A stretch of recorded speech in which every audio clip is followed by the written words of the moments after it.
अगर आप भी चाहते हैं कि आरसीएम म्यूजिक के वीडियो सबसे पहले आप तक पहुंचे, तो लाल बटन को दबा के चैनल को सब्सक्राइब जरूर करें और साथ में बेल आइकन को दबाना ना भूलें।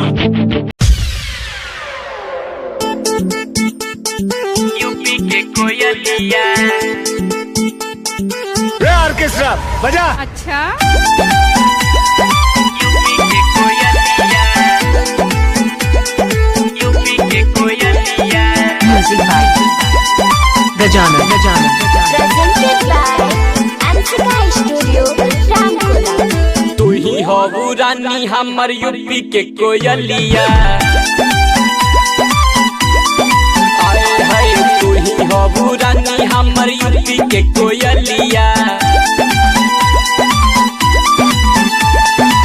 बड़ा निक लागे तोहर मीठी मीठी बोलिया, बड़ा निक लागे तोहर मीठी मीठी बोलिया, मीठी मीठी बोलिया।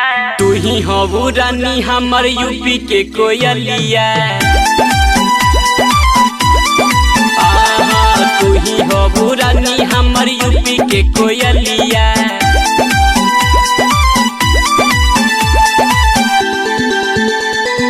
यूपी के कोयलिया, यूपी के कोयलिया। हो रानी हमर यूपी के कोयलिया।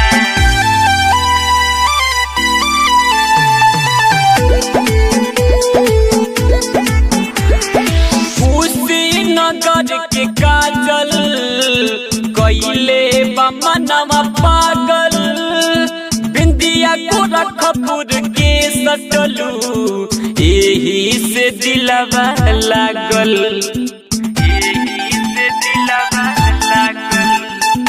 कुशीनगर के काजल कइले बमनवा पागल, बिंदिया गोरखपुर के सटलू एही से दिलवा लागल, एही से दिलवा लागल।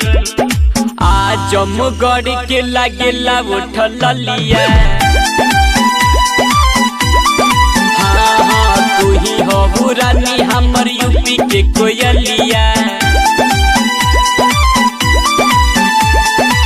बड़ा निक लागे तोहर मीठी मीठी बोलिया, बड़ा निक लागे तोहर मीठी मीठी बोलिया, मीठी मीठी बोलिया। तू ही हो रानी हमर यूपी के कोयलिया। तू ही हो रानी हमर यूपी के कोयलिया। यूपी के कोयलिया, यूपी के कोयलिया, यूपी के कोयलिया।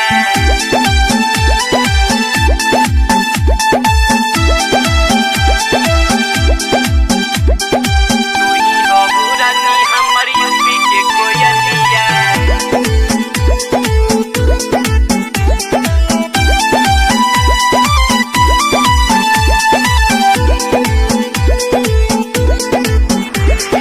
महाराजगंज के मुस्की, गाजीपुर के गोराई, कहे संदीप परदेसी यूपी में डोली आई, यूपी में डोली आई। महाराजगंज के मुस्की, देवरिया के गोराई, कहे गायक संदीप परदेसी यूपी में डोली आई, यूपी में डोली आई।